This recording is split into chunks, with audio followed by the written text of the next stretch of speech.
তা আমি যেটা বলতে চেয়েছিলাম সাংবাদিক ভাইদের দৃষ্টি আকর্ষণ করে, আপনারা তখন অনেকে অনেক নিউজ করেছেন, পরে এরকম আপনারা বলতেন যে আমাদের কিছু করার নেই, আমরা চাপের ভিতরে থেকে আমরা এই নিউজ করতে বাধ্য হয়েছি। আমি মনে করি আজকে আপনাদের প্রতি সেই চাপটা নেই, আছে? তাহলে আপনারা আজকে সত্যের পথে এবং আপনারা এই জাতির বিবেক, আপনারা আপনাদের সত্য নিউজের মাধ্যমে একটি ভালো সমাজ গড়ার সম্ভাবনা থাকে। যদি আপনারা ভালো মানুষকে খারাপ বানিয়ে দেন, খারাপ মানুষকে ভালো বানিয়ে দেন, তাহলে কোনোভাবেই আপনার সমাজ এগিয়ে নেওয়া যাবে না। এসটি নিউজ আজকে 1 বছর পূর্তি এই অনুষ্ঠান করতে যাচ্ছেন। আমরা এসটি নিউজের সাফল্য কামনা করি। বিগত সরকারের আমলে আমরা দেখেছি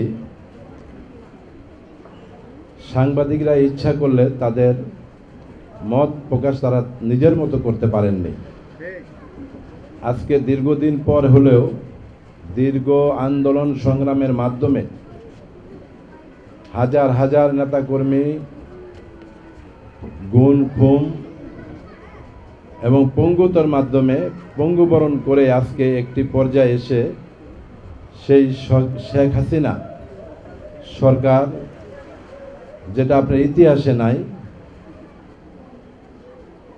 শেখ হাসিনা সহ তার ক্যাবিনেটে যারা ছিল 300 এমপি মন্ত্রী সহ আপনার পালাতে বাধ্য হয়েছে। এমন অপকর্ম তারা করেছে দেশটির ভিতরে। শুধু সাংবাদিকদের গলা টিপে ধরে নেই, তারা প্রতিটা ক্ষেত্রে আপনার তাদের মতো তারা আপনার সাজিয়ে নিয়েছিল। তাদের কথার বাইরে যে আপনার কাজ করতে গিয়েছে তার মৃত্যুবরণ করতে হয়েছে। এরকম আমরা অনেক দেখেছি, যেমন সাগর রুনি আজকে পর্যন্ত তাদের বিচার কার্যক্রম আপনার ঝুলিয়ে রাখা হয়েছে। সত্য ঘটনা আপনার উদ্ঘাটন হচ্ছে না। তো যাই হোক, বিগত দিনের সরকারের কথা বললে আপনার শেষ হবে না। এত অপকর্ম করেছে যে প্রতিটা সেক্টরেই আপনার দুর্নীতি, খুন গুমের মাধ্যমে তারা আপনার এই দেশটা পরিচালিত করেছিলেন। তা আমি যেটা বলতে চেয়েছিলাম সাংবাদিক ভাইদের দৃষ্টি আকর্ষণ করে, আপনারা তখন অনেকে অনেক নিউজ করেছেন, পরে এরকম আপনারা বলতেন যে আমাদের কিছু করার নেই, আমরা চাপের ভিতরে থেকে আমরা এই নিউজ করতে বাধ্য হয়েছি। আমি মনে করি আজকে আপনাদের প্রতি সেই চাপটা নেই, আছে? তাহলে আপনারা আজকে সত্যের পথে এবং আপনারা এই জাতির বিবেক, আপনারা আপনাদের সত্য নিউজের মাধ্যমে একটি ভালো সমাজ গড়ার সম্ভাবনা থাকে। যদি আপনারা ভালো মানুষকে খারাপ বানিয়ে দেন, খারাপ মানুষকে ভালো বানিয়ে দেন, তাহলে কোনোভাবেই আপনার সমাজ এগিয়ে নেওয়া যাবে না।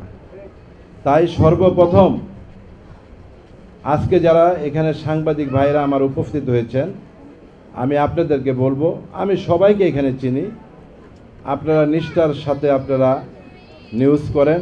আমি বিশ্বাস করি আগামীতেও আপনারা সত্যের পথে আপনারা নিউজ করবেন।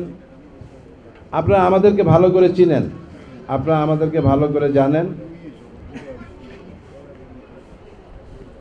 আমাদের এই একজন সহকর্মী কিছুক্ষণ আগে যে কথাটা বলে গিয়েছেন যে আপনারা অনেক সময় বিভিন্ন জায়গা থেকে তদবির আসার পরে আপনারা দেখা গেছে পোস্ট করেছেন একটি নিউজ, সেটা কেটে দিতে বাধ্য হন। কেন? আজকে তো আগের পরিবেশ নেই। আপনারা তো আমাদেরকে ভালো করে জানেন, চিনেন।